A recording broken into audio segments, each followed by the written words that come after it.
Well, hello everyone. It's John here. I am the director of the International Show on the line. Thanks. Somebody's muted their phone. Forum for Democracy International. Welcome to this week's forum. It's a bit of a change of plan. We were going to be talking about the World Health Organization, but for various reasons, we're talking about something much more topical and much more horrific, namely the attack on hundreds, if not thousands, of Lebanese people in Lebanon, targeted through their pages, which have exploded, as I'm sure all of you know who are watching this show. And we're delighted and honored to have to discuss this Kevork Almassian, who's joining us from Berlin. I'm speaking to you from Paris. We've got our co-hosts Jeremy Nell from South Africa and Peter Lavelle from Moscow. Kevork, you're extremely well known as a commentator on Syria, Lebanon, and Iran, and the whole Middle East. Many people, including world leaders, have condemned this attack for its terrorist nature. They've pointed out the fact that, yes, the people carrying the pages may have been Hezbollah, but of course the explosions wounded hundreds of civilians and killed a number of people, including children. So as ever in the Middle East, there is huge emotion, and no doubt rightly so. But is this not an absolutely spectacular attack? It involves intelligence, deep penetration, surely, of Hezbollah. Mossad must have known that they were ordering these pages. They were able to intercept the supply lines, put the explosives in. And coming as it does just a month after or just over a month after the assassination of the Hamas negotiator in Tehran, Mossad knew what bedroom he was in the middle of Tehran. Are these not spectacular victories by Israel, if indeed Israel is responsible, as everybody seems to think that it is? Once again, independently of the emotion and the condemnation that one can feel, is this not very bad for Hezbollah and Iran? Kevork. Thank you very much for having me. In 2006, when Hezbollah engaged in a war with Israel, one of the main factors why Hezbollah enjoyed superiority and was capable of pushing the Israeli occupation forces out of southern Lebanon was its secure internal communication. So Hezbollah was able to communicate between the headquarters and the grassroots and the officers and those who were leading the fight on the ground through its secure communication. So when the war was over, Israel knew that this is one of the elements of strength of Hezbollah. Therefore, the United States tasked its, let's say, allies in the Lebanese parliament to ban the communication of Hezbollah. And they tried to pass a law in order to kill and destroy this internal communication system of Hezbollah. And Hezbollah, when they realized that these pro-American MPs are trying to pass a law, they sent, they have protested against it, and they have done lots of civil disobedience against this type of laws,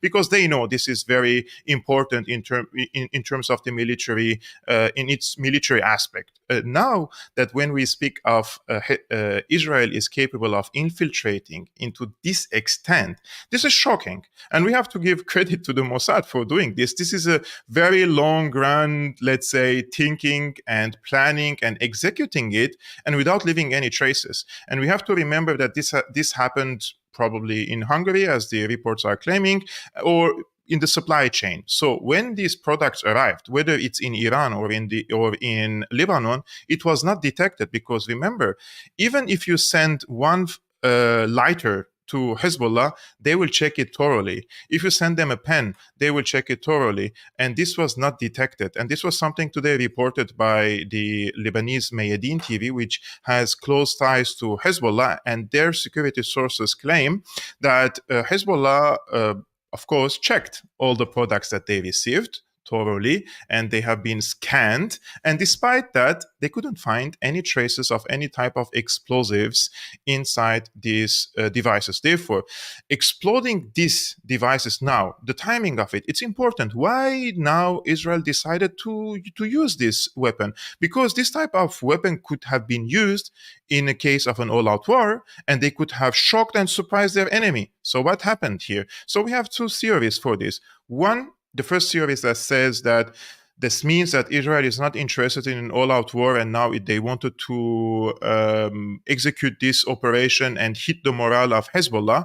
And the second, they think, or the second theory claims that Israel thought that Hezbollah will discover these explosives in the next few days. They had, of course, their spies probably in Hezbollah, and there were some doubts about this product. So once that happened, Israel decided to execute this operation. Now, today, just a few minutes before we started this conversation, I found a photo of the former president of Iran, Raisi, who was killed in a helicopter crash, and there is one of these pages just standing next to him on the table.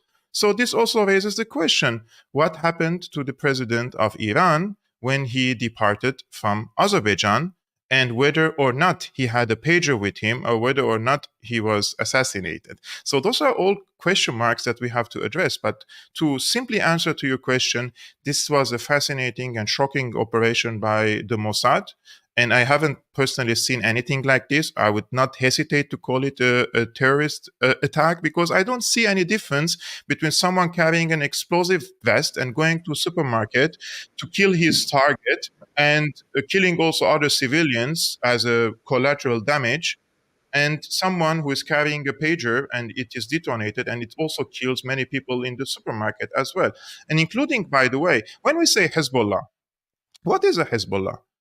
Before we come on to that, Kevork, I want to home in on this notion of terrorism. Of course, I share your diagnosis. I think it can rightly be called an act of terrorism. I think its goal was to terrorize. Obviously, its goal was to destroy Hezbollah's communications and to be a spectacular a coup against Hezbollah and so on. But yes, it clearly had a terrorist motive. That seems obvious, to the extent that obviously lots of civilians were injured and killed and so on. But terrorism is a political and military instrument. It's used for certain goals, just as on the 7th of October it was used by Hamas. What is the purpose? If this is Israeli terrorism, what is the political goal of this terrorism? I think Peter is speaking. Peter, you have to turn on your microphone. Got your mic, Peter. There we go. Some people say I talk too much. That's why I put a mute on. As a tail end to John's question here, does this have to do with regaining deterrence? Go ahead. No, I don't think this will regain deterrence in terms of Hezbollah is not deterred. They are waging again today, firing rockets and missiles on Israel. The real reason here is psychological. If you're a soldier and fighting for Hezbollah and you're on the front line, you are expected to die when you're fighting. But you're not expected to die when you're driving your motorcycle, or you're going to buy a grocery, or you left your pager at home and your son or daughter has been killed. Now, everyone in Hezbollah, whether civilian or combatant, because in Hezbollah, there are many civilians working in hospitals, schools, universities, charities, banks, etc., because it's a political party at the end of the day, it has created an atmosphere of insecurity. Everybody is terrified, kids, youngsters, women, men, everyone, because if you have any sort of electronics now in your hands and it's from a Western source, whatever it is a mobile or is it just a walkie-talkie? Because remember, most people are not going to go and do their own research now and dig deep inside what is this pager or what type of electronics and what type of explosives were inside. Because now the rumors everywhere in the street is that any type of mobile can be exploded. This is what the people believe now in the street. That's why this is spreading panic in among the Lebanese people. So yes, Israel managed to spread, let's say, this havoc and insecurity among the Hezbollah people. However, at the same time, they have failed in two major things. One, now Israel has created this impression about itself that they are capable and they're willing to conduct such an attacks. Therefore, in any future cyber attacks or any sort of electronic warfare, everybody will doubt that Israel is waging this. So Israel's reputation is now also stained in this case. Secondly, Israel now unified many people who in the Arab world who were fighting among each other after the Arab Spring. Sunnis against Shias, Shias against Sunnis. Palestinians were indoctrinated that Hezbollah is their enemy, for example, by Qatari and US-funded outlets in the region. And now after October 7, when the Palestinians see that the only people came for their support are Iran, Ansarullah, the Iraqis, Syrians, and the Lebanese. And those were the ones who were portrayed as their enemies by Al Jazeera, by the Qatari-funded channels, and the Americans. And now that these explosions are happening and Hezbollah is paying a big price for its support for the Palestinians in Gaza, Palestinians themselves realize that those are their natural allies. So there was a big investment by media investment and political investment to change the public opinion in the region. And this has now playing in favor of Hezbollah, in my opinion, and also in its popular support. The people who already support Hezbollah, I don't know if you watch the Arabic TV channels, but you can see hundreds of people going to donate blood for the injured people. This creates more, let's say, cohesion in the society. It also creates anger. From now on, if Hezbollah takes, let's say, escalatory measures, they will have more support from the people and also from the people who oppose them in the Lebanese society. Well, I mean, obviously, the question now is that how can Hezbollah respond, because it has to, and what kind of response is Israel expecting? Actually, the response is going to be intelligence, for sure. The latest retaliation of Hezbollah, for example, after the assassination of Fuad Shukr, it was a more tactical, surgical intelligence response, hitting the 8,200 or 8,300 unit and killing many of its operatives near Tel Aviv.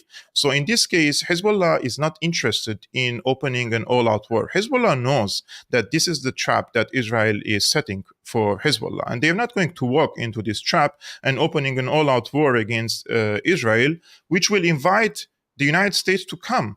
And nobody has to have an illusion and think that it's Biden or Trump are going to oppose such a war. They may not want to go to war, but if it happens, they will come in support of Israel. And in whose interest is this? So Netanyahu wants this type of war.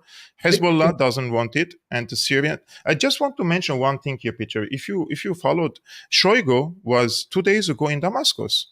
Mm-hmm. And he came with his military uniform. I mean, he was in North Korea. He was just dressing a civil. And when he came to Damascus, he was wearing his full military outfit.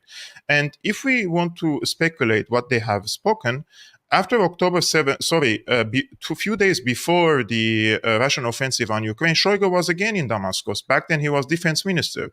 And back then, according to my sources, he told President Assad that this is the time that you should hold your lines. You will represent the front line against the U.S. In the Middle East, and we want you to hold your guns. Now, this is the time to wait for the Ukraine war. And now that Shoigu comes to the region again and meets with President Assad only a few days before this cyber attack, it also indicates that the Russians may have had information that the Israelis are going to escalate, and they want to see what is the position of Syria, because Russians have a strong military presence in Syria, and they want to know what's going to be the situation. The Syrians told the Russians in this case very clearly that Hezbollah doesn't need the direct intervention or help from Syria if a war started between Israel and Hezbollah and it stayed there, just like in 2006. But if it expanded, then of course Syria is a natural member of what they call the axis of resistance in the region, and its fate and destiny will be linked to the fate and destiny of Hezbollah and Iran. Before we get to Vanessa, I'm glad to see Vanessa Beeley. Good to have you. Yes, Vanessa. Just one real quick question. Ever since October 7th, we've had this cross-border shelling and mortars and whatnot. with IDF and Hezbollah. And Hezbollah has prided itself in not targeting civilians. Well, after this cyber attack, civilians are very much on the agenda right now. I know it's very tempting for Hezbollah after such a horrific failure on its part. Let's be all honest about that. Is it going to still restrain itself and still focus on military, or is it going to expand it? I mean, Tel Aviv, they have plenty of missiles, and Tel Aviv isn't that far away. Yeah. From my understanding of Hezbollah, they have religious and moral codes that they don't really go against, and they don't want to target the civilians now. In the case of all out war, it's going to be a different situation. That is going to be huge barrages of rockets and missiles, thousands probably per day, and of course, civilians will die.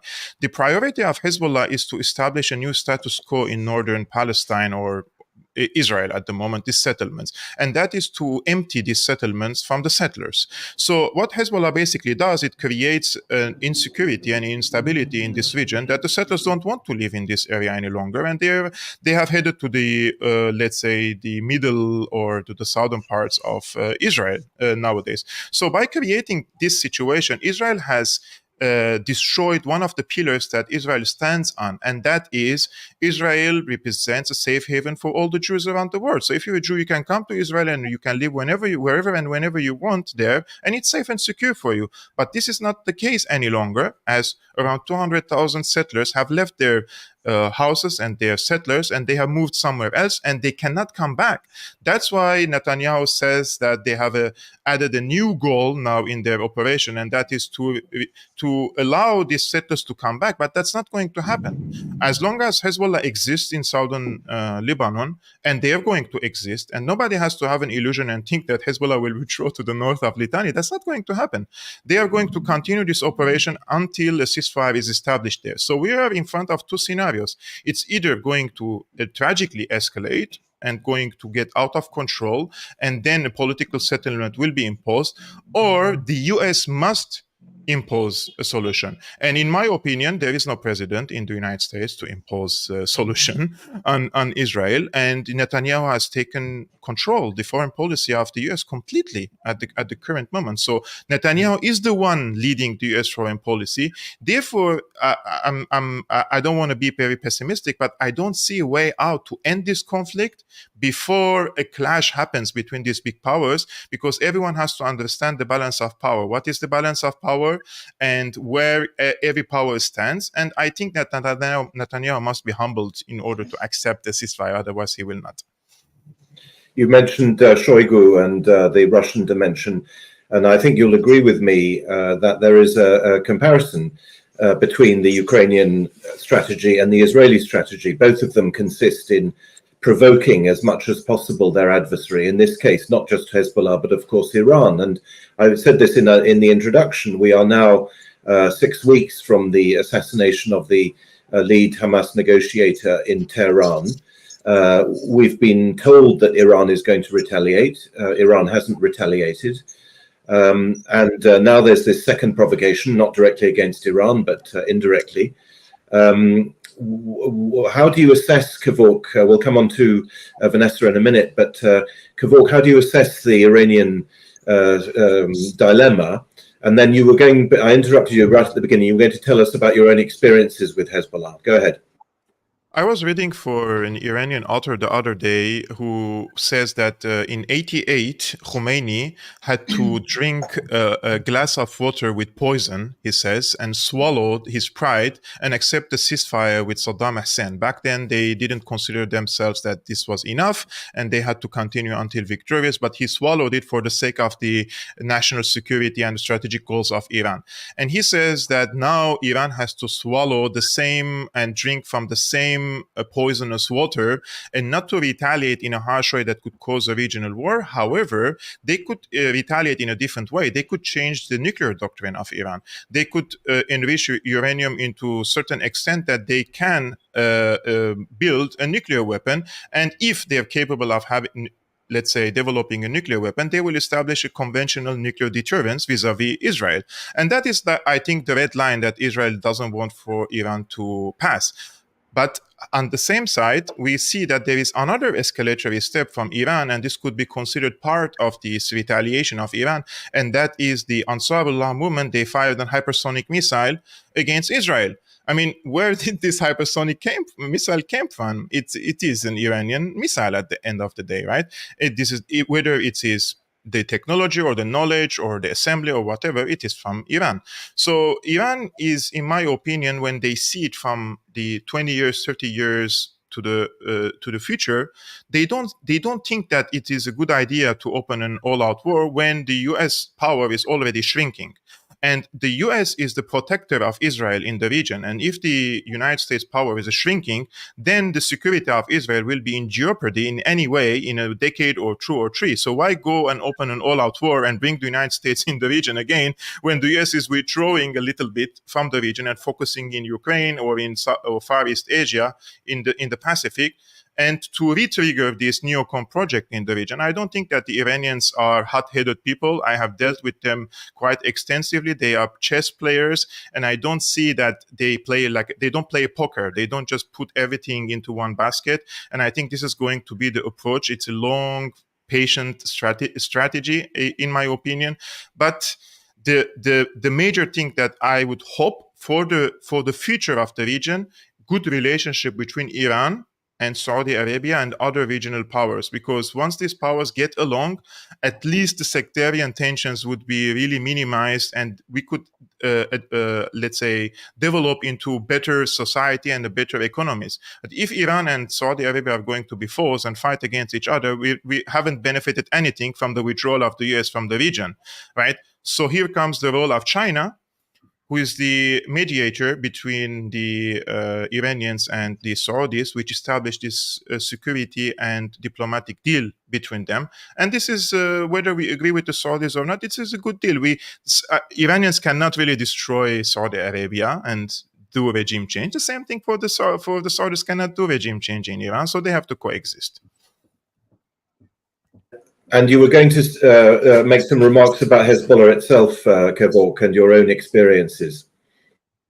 Yeah, I just wanted to mention, what is Hezbollah? Many people today, I was on Twitter, maybe I blocked like 1,000 trolls on Twitter today. It's like all of a sudden, like a fly is coming to my page and, but they are all Hezbollah. It's like, what is a Hezbollah? I feel your pain. I feel your pain. Yeah.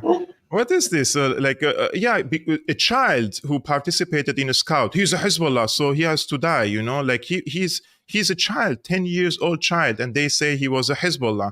Yes, because Hezbollah is a political party. It has members of parliament. It has schools. It has universities. It has charities. It has scouts. It has banks. It has everything, cultural centers and everything. So, of course, Hezbollah manages different institutions. And people, the Shia people, let's say, in Lebanon, are mostly part of these institutions. So if I'm a doctor working in a Hezbollah affiliated hospital, do I deserve to die because I'm a doctor working there because I had a pager with me, right? So Hezbollah started in 82 as a reaction against the Israeli occupation of Lebanon, because Israel invaded Lebanon in 78, and until 82, there was no Hezbollah. After 4 years, Hezbollah was also encouraged by Iran, let's say, after the Islamic Revolution there. They started to organize themselves and carry arms and fight against the occupation. And they're the ones who kicked the Israelis out of Lebanon in the year 2000.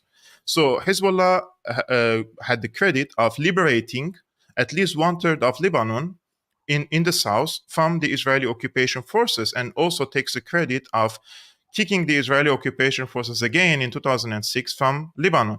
And after 2011, for those who don't know, Hezbollah participated in the Syrian war when the CIA engineered a regime change war against Syria in order to oust Assad and install a US-friendly government in Damascus.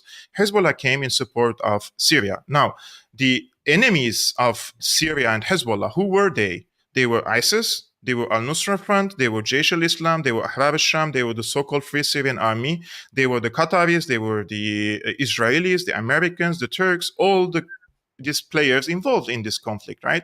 So Hezbollah supported Damascus, and in parallel, let's say, with extension, because the Christians were the most vulnerable societies in Syria, and there were small communities in small towns and small villages, and Vanessa knows this very well because she covered it extensively.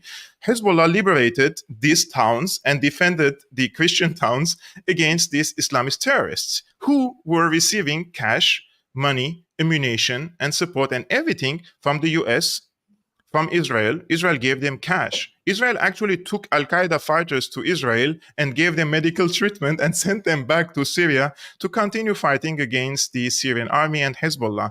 So, of course, they call Hezbollah a terrorist organization, and they're free to call anyone a terrorist. I don't really care any longer. But we have to be objective when we assess these complex issues, and not to simplify it into black and white. Hezbollah is a terrorist and the rest are Israelis are the angels. No. Israelis played a dirty game in Syria, and they have harmed the Syrians, including the Christian communities in Syria. But Hezbollah came in support. So myself, when I go nowadays to Ma'lula, which is an ancient Christian town in Syria where the people still speak Aramaic there, the language of Jesus Christ, people say we're thankful to Hezbollah for liberating us from Al-Qaeda. So those are the stories that we have to tell to the ordinary people who aren't aware about these small details in the region. Vanessa, well, you've mentioned... Go ahead, Peter, go ahead. Vanessa, go ahead. No, I was just going to bring in Vanessa because Kevork, you are, of course, from Syria, and Vanessa is in Syria. Vanessa, Kevork just said we need to be objective. What is the objective assessment from Damascus of what happened yesterday in Beirut? Well, it's the objective assessment of anyone with a heart and a brain. It's an atrocity. It's state terrorism. It's a diabolical act because, as Kevork has explained very well, it's not even only the Shia Muslim, as I think Kevork knows, that also the Sunni Muslims, the Christians, make use of the Hezbollah facilities, because actually Hezbollah is managing, if you like, its sector of society better than the Lebanese government. So many of the Christian communities and the Sunni Muslim communities avail themselves of Hezbollah hospitals, Hezbollah banks, Hezbollah supplies, food, oil, etc. Right? So Hezbollah has, if you like, and that's one of the reasons that there has always been this scramble to downplay this role of Hezbollah. I don't know if you remember, Kevork, if you can remind me which year, when the US ambassador in Lebanon was talking about renovating the energy pipelines from Jordan through Syria into Lebanon. Why did they suddenly bypass their own sanctions of Syria? Because they didn't want Hezbollah to be seen as the savior of the Lebanese people, particularly after the Beirut port explosion. So 2021. Yeah, exactly. So it was after the port explosion. And when you're talking about non-sectarianism, I had a personal experience also, not only in Syria, but in Al-Ka, which is a Christian village on the border with Syria of about 5,000 inhabitants. And basically the extremist factions from Syria were entering Lebanon at this point, and they set up a refugee camp about less than sort of 2 kilometers away from the village itself. And in 2016, there was an appalling suicide bombing attack on the village by members of this Islamist extremist community. And I went to Al-Ka literally only a few days after the attack. I could actually at night, when I was sitting there with the guards within the Christian community, could hear the Allahu Akbar and the whispering from those extremist elements. But who came immediately to protect Al-Ka? It was Hezbollah. Incognito, but I mean, they're usually pretty recognizable. And I was told by the Christian community that it was Hezbollah that came. The Lebanese army was not really there in any great presence. So, Hezbollah has been responsible for the protection, not only of Christian communities, of all minority sect and faith communities in Syria and in Lebanon, while they are actually under attack by the Western regimes that are claiming to protect Christians, for example. I mean, the hypocrisy is kind of off the scale. But I come back to the sort of the geopolitics of it. Kevork has just explained to us that Iran is going to play a long game. Iran doesn't want to walk into the Israeli trap. He's also explained to us that Hezbollah's goal is to destabilize northern Israel. It's not to have another all-out war. It's simply to make the settlers in northern Israel uncomfortable and therefore leave. These are long-term strategies, which, as Kevork has explained them, make perfect sense. We all know that the goal, certainly of the, or at least it seems that the goal of the Israelis is to have a regional war, which would then bring the Americans in. As you said, Kevork, the Americans have signed the blank check, and the Israelis are just dying to cash it in. But in the meantime, while they're playing this long game, Israel seems to be maintaining the initiative. The assassination in Tehran, the attacks on Syria a week ago, now this,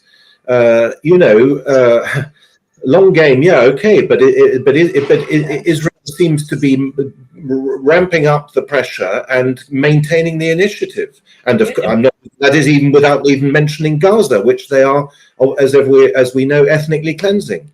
But at the same time, John, we have this pager attack. I can't even believe I'm using those words, but a pager attack. But it still hasn't made northern Israel safe for Israelis to return. So, I mean, this is a horrific terrorist attack, indiscriminate, and I don't see what Israel gets out of it except for maybe a smug smile for a couple news cycles. I just want to mention something here for the people, also for a larger historical context. In '67, when Israel attacked Syria and Palestine and Egypt, they occupied in 6 days the Golan Heights, the West Bank, East Jerusalem, Gaza, and the Sinai. And Israel has been battling for 10 and to 11 months now in the Gaza Strip. Yes, they are destroying infrastructure because they have an open air bridge from the US dumping all these weapons into the hands of the Israelis to drop them. I mean, this is not a serious battle strategy when you just bomb the hell out of the civilians and you create an environment that the people cannot live, because we know the goal was ethnic cleansing when this has failed at the first few weeks because nobody wanted to take the 2 million Palestinians, because then if they go to Sinai they will create tent cities there and this will create another security problems for Egypt. Then Israel said, if you don't receive the 2 million, then I will genocide them. I mean, of course they can kill people, they can assassinate Haniya, but what happened to the negotiations? They kill Haniya, negotiations still continue.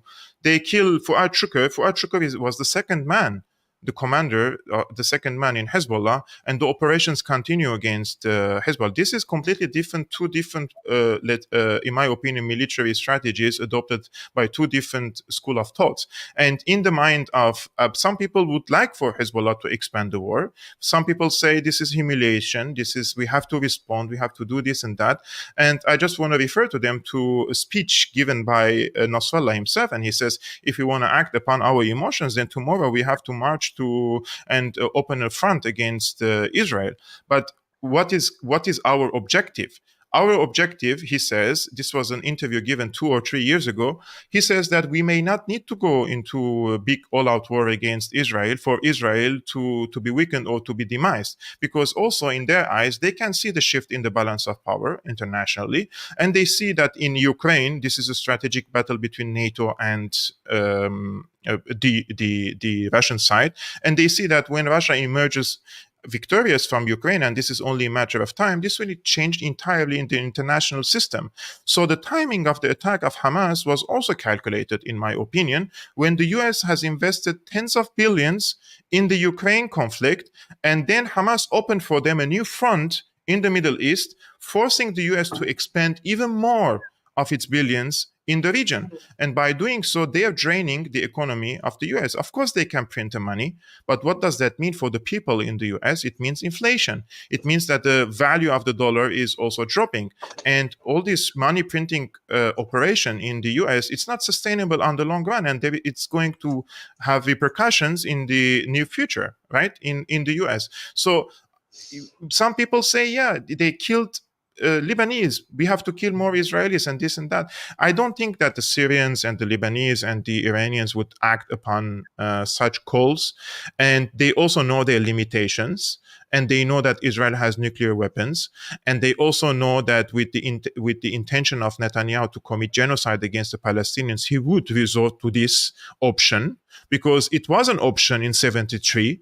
And we know that when the Egyptians and the Syrians attacked Israel to liberate their territories from Israel, back then Golda Meir, she thought of using nuclear weapons against the enemies. So it's not an easy. It's like Israel has taken everyone a hostage in this conflict. Like even the U.S., even if their own allies, even if the U.S. wants to de-escalate now, it's not in their hands. It's in Netanyahu's hand. It's very interesting in the way you put this, and I'm glad you actually brought up Ukraine, because in looking at Western analysis, even a lot of some of the analysis that I actually agree with, but it's always Western timelines, Western chronologies, and solving immediate political issues. And what I see what's going on, our friend in Professor Morandi, that we all know. He says, no, this is like a 30, 40, 50-year plan, Peter. This is not to do the next American election, which maybe some Europeans and, the G7 people care about, but most of the world goes on with or without American elections. And that's the same thing with what's going on in Ukraine. The Russians have their own timelines. They have their own benchmarks. And, there's an election in November in the United States. Okay, well, that's not going to impact us. I think there's a parallel here with this global resistance movement, is to refuse to play by someone else's timelines. It's for example, there was I think it was Gallup or one of the major polling agencies, 10 years after 9/11, they did a public opinion poll in Afghanistan, of all countries, and only 91% of them have never heard of an event that happened on September 7th, 2001, because that's our timeline. These are our perspectives. The rest of the world is not particularly interested.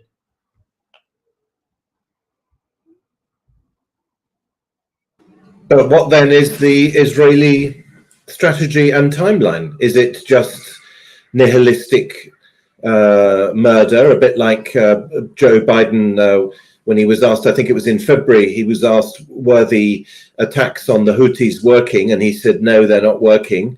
And then he said, and will they, he asked himself the next question, he said, and will they continue? Yes, they will continue. Which is a perfect expression of nihilism in foreign policy. You could have a messianic view of politics and, your destiny and all of that, but what about the GDP of Israel? See, and it's failing GDP, it's collapsing economy. I've heard mixed numbers of, tens of thousands or hundreds of thousands of Israelis leaving, those that have dual citizenship. Its major port is closed. I mean, these things really matter. And that's why, And I think its tech sector may also have taken a bit of a knock. We're not going to buy anything. Yeah, that's a very generous way of putting it, John. Kevork, nice to see you and chat you again. And also, Vanessa, nice to see and hopefully chat you.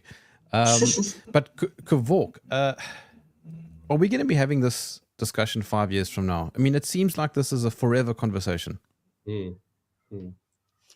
That's a brilliant question. It's a $1 million question. The answer depends on the outcome of the major two conflicts at the moment. Eurasia stands on three legs. It stands on China, stands on Iran, and stands on Russia. So if these three countries come closer together, and there would be economic integration through the BRICS economic bloc, and they would launch their own currency based on stands on gold and the national currencies of these countries, this is going to change the international financial system. system, which is the main weapon of the US to dominate the world, right? The weaponization of the dollar and the ability of the American side to impose sanctions and harm the economies of the countries that do not revolve in the orbit of the US. But if a parallel financial institutions are established, and this is something that is being worked on, but at the same time we have major military conflicts happening in Ukraine. There is big tension from the door of Taiwan, and now the Middle East. So you see these three legs of the Eurasia, Chinese and the Russians and the Iranians, are challenged. So it depends on the outcome of the conflict and where these countries will stand on in the next few years. I don't want to speculate from here to 5 years, but with an objective eye, if it was 2003 and you told me that the American warships and the aircraft carriers are coming to the region, everybody's legs would have been shaken, and it happened back then. Now that the Americans are coming to the region and the Yemenis are telling them, oh, Habibi, come, we are not afraid of you. And this is not like something I'm saying in a populistic way, but the Yemenis are challenging. The Yemenis are challenging is one of the poorest countries in the world, challenging the Americans. So the time of the Americans having an upper hand in bullying and bulldogging these players in the region and abroad in the global scene, it's over. Therefore, in a few decades, I don't see the US as the dominant force, the absolute dominant force, and hence Israel's security will be in jeopardy. So it was an opportunity for Israel to have good relationship with the region, but this is over. I don't think there is a two-state solution from now on ahead. It's one-state solution for the Jewish people, for the Palestinians, for the Christians to stay. Those who don't want to live under one democratic, secular constitution, it's their problem. I mean, but imposing racial segregation and discrimination and apartheid system, it's not going to be sustainable for Israel. Vanessa, how strong really is Israel, do you think? Oh, I was going to ask the same question. Exactly. Exactly. Well, I think, what I'd really like to do is just to address this idea that Israel is just lobbing bombs at civilians in Gaza with no visible goal in sight, because I disagree with that 100%. Because if you look at, and Kevork and I have had a discussion on this, if you look at Netanyahu's plans that have been published for the future of Gaza, you see exactly where Israel is heading. Now, my argument is, in America, when you're talking about the elections, there's no difference between Democrat and Republican. It's a uniparty, right? In my opinion, the presidents are chosen, the administration is pretty much chosen, and they're all following a roadmap.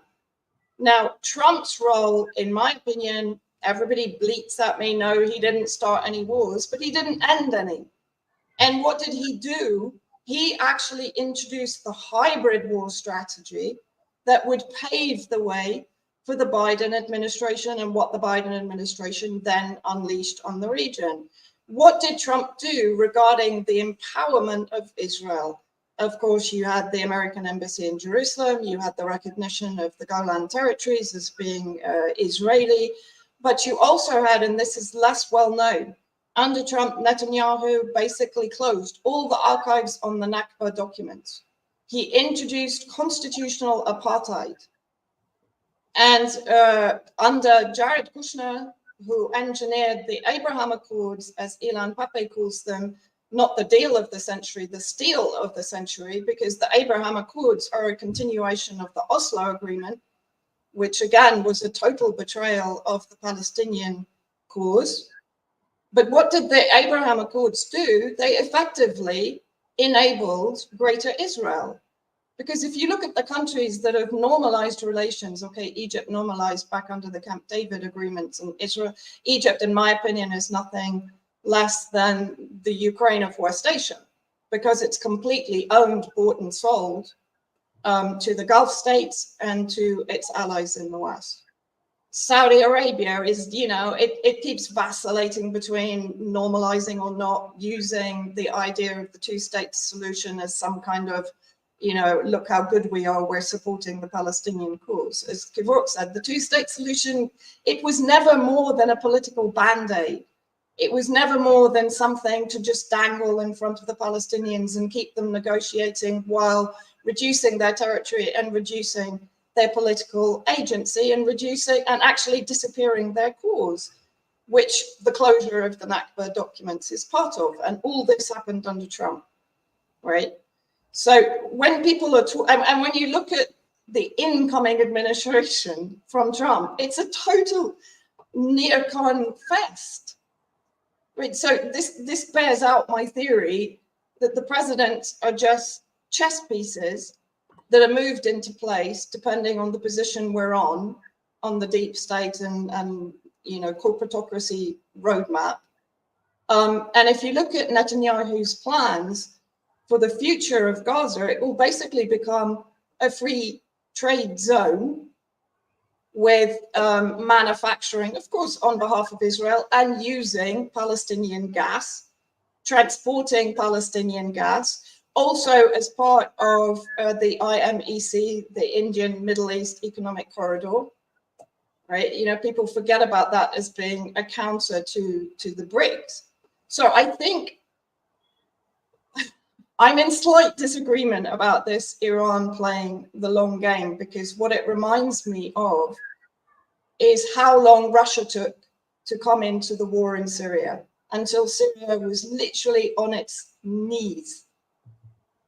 While Russia had interests in Syria for decades, but it had a naval base, it had a military presence, its only military presence in the Middle East. But Vanessa, it did intervene, and it did change the course of it did, but it took a lot of persuasion, Peter. My point is that when we're talking about strategy, to what, you know, I can't keep watching personally the massacre of Gazans, and now also in the West Bank. There have been further explosions just now in south of Beirut and near the Qaim Mosque from pages or even mobile phones. I don't know yet. But to what degree do we keep hands off and waiting for Israel to collapse, while of course it's being absolutely kept alive by the United States? Valid argument, but Jeremy asked the question, and I think it's really germane. I mean, what is Israel's future? Okay, because at the end of the day, it's pretty grim, and its only future is the fact that he has its relationship with the United States. Okay, which of course the Israel issue in American political discourse is just beyond insane. It's not, you can't even approach it here. But Kevork, what do you think? Because it's pretty grim, and that's why I'll slightly disagree with Vanessa, but probably for a different reason. Is that this long game, even as destructive and tragic as it is, and it certainly is, there is a growing confidence in the region that Israel's days are numbered. Now, those days could go into years and years and years, but there's no bright future ahead for Israel. So for the FBIs and the NSAs and the German intelligence and secret service watching this, just for them to be careful what I say. I'm not calling for destruction. I'm not calling for ethnic cleansing. I'm not calling for genocide. Exactly the opposite. And this is not like, I'm not going to make prediction for the future. However, as an indigenous person coming from Syria, I was born and raised there. My grandparents were born and raised there. I don't accept any longer to live alongside this radical Zionist country that is spreading havoc in the region. And since I opened my eyes into politics, I just can see from the first Intifada, second Intifada, and killing and maiming children. It's enough. It's not sustainable. Even in South Africa, when there was an apartheid system, it's not sustainable for the long run. And this is something that Netanyahu knows, that he cannot really, in a 20 years or 30 years, see himself still imposing this apartheid system on the Palestinians. And therefore, this was the project of ethnically cleansing the Palestinians now from Gaza, so that in any future so-called democratic Israeli one-state solution, then the Palestinians would not be the majority because in any Palestinian majority country, then they will have the upper hand over the politics. So this was in his delusions that he can somehow ethnically cleanse them, and when it failed, he started killing them en masse. But this killing en masse and creating this image about Israel and normalizing, let's say, people saying that Israel, some people would say, like, does Israel has the right to exist? The people now moved from this into saying, does Israel deserve to exist, right? This is something that is being discussed widely nowadays, which was a taboo before October 7. And this is not something coming from the Palestinians.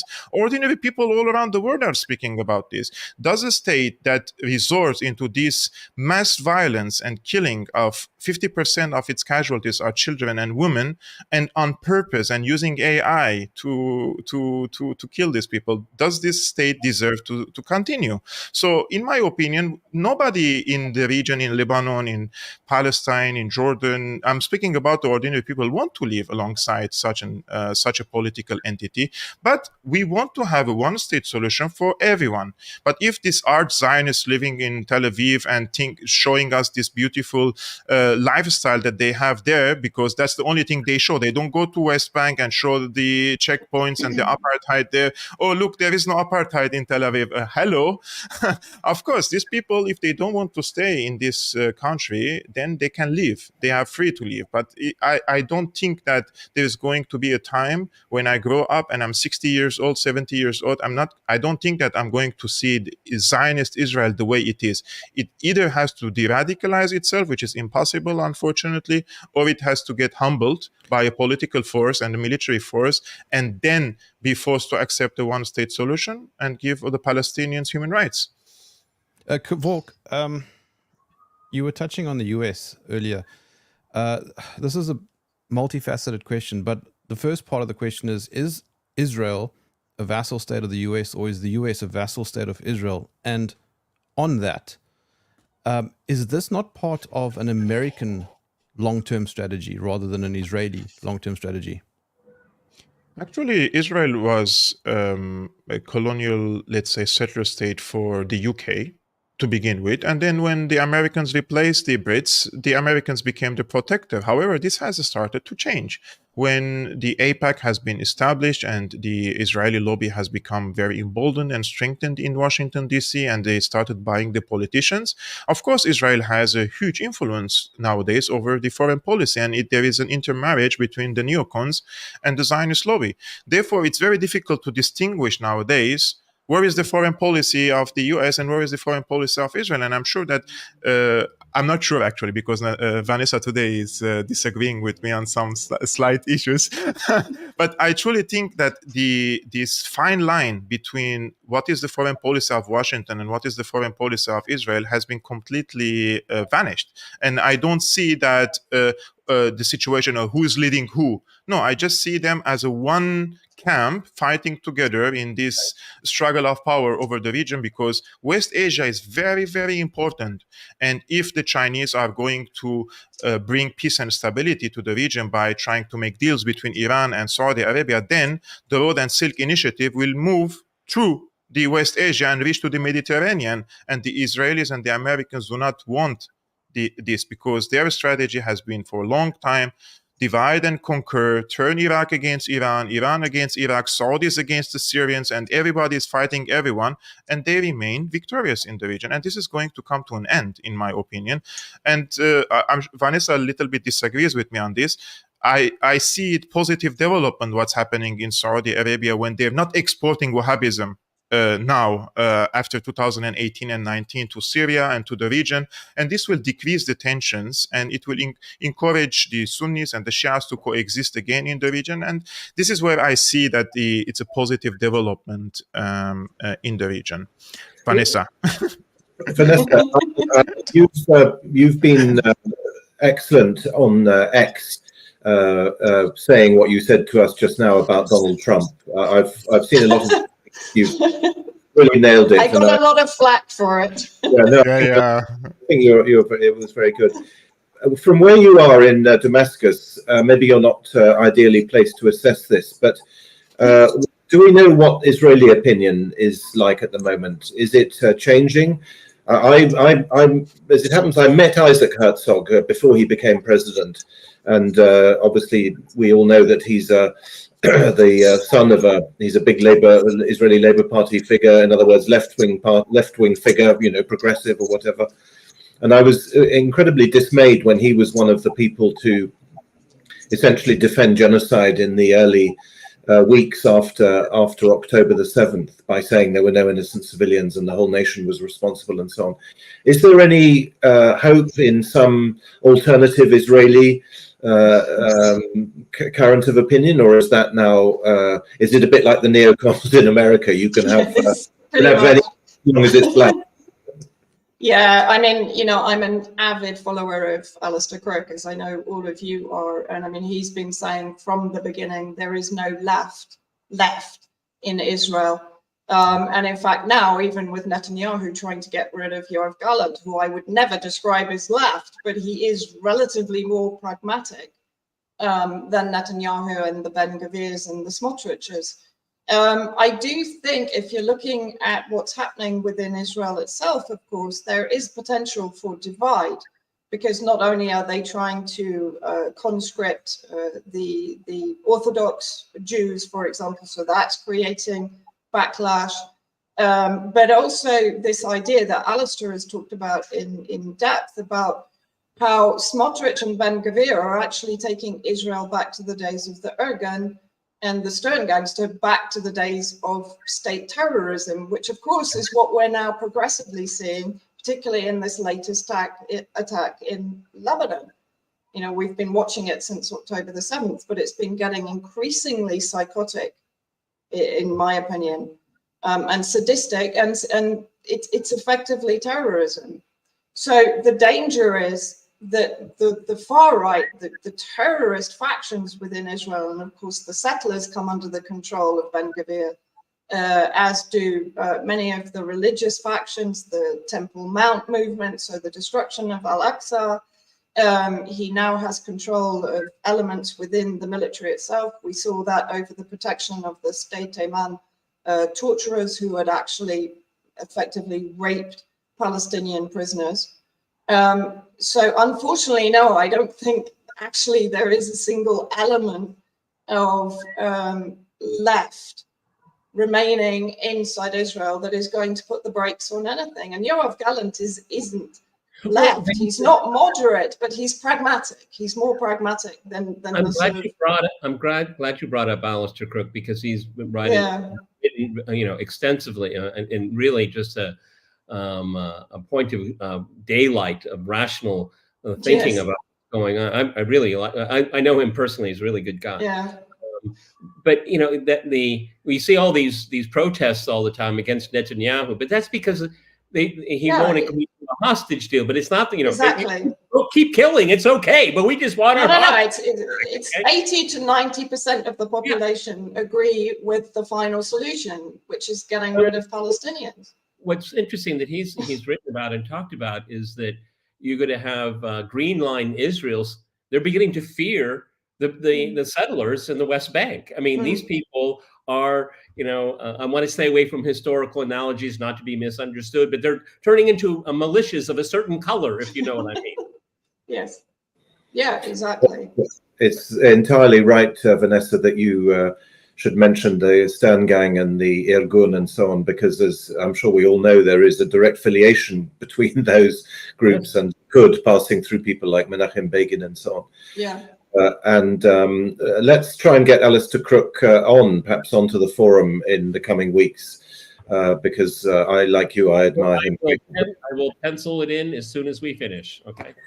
I just want to mention something about Alistair Crooke. This was in 2012 when I first moved to Beirut to find a job. I heard of Alistair Crooke and I went to apply for a job in his home office back then as a political researcher. This was in 2012 as I was a fresh graduate. And now that I know more about him, I respect more his opinions and his intellect. And I think more people has to listen also to him. Well, we've covered a lot of ground. Let's stick to our usual discipline and wind up on the hour. We've had a broad conversation which has included the Russian dimension which of course crops up in our conversations. And I think it's worth concluding perhaps by recalling that the original Balfour Declaration in November 1917 was partly addressed to Russia, in the sense that the fear on the Allied side was that Russia would leave the war, as it actually eventually did, of course, shortly after the Balfour Declaration. But one of the goals of it was indeed to try to seduce Jews in Russia to continue supporting the Allies. The attempt failed, but of course the Balfour Declaration did then eventually get. Well, and we have to remember the Balfour Declaration was leaked by the Bolsheviks when they got into the archives. Exactly. They told the entire world the machinations of Western powers and Imperial Russia at the same time. Exactly, and the Russians, as you know, were promised Constantinople and so on. There were all kinds of things going on. But it shows that history, yes, we were talking about the long game and the long cycle. History is a long cycle. And just to conclude, the two-state solution, as I'm sure everybody knows, dates from 1936, which was when the British originally decided to partition and mandate Palestine. So it's got, unfortunately, a lot of history, nearly 100 years of history, as far as the two-state solution is concerned. Vanessa Beeley, thank you so much for joining us from Damascus. Kevork Almassian from Berlin, Jeremy Nell from South Africa, Peter Lavelle from Moscow. Thank you all. Let's do this again soon. All the best. Thank you. Bye-bye. Bye.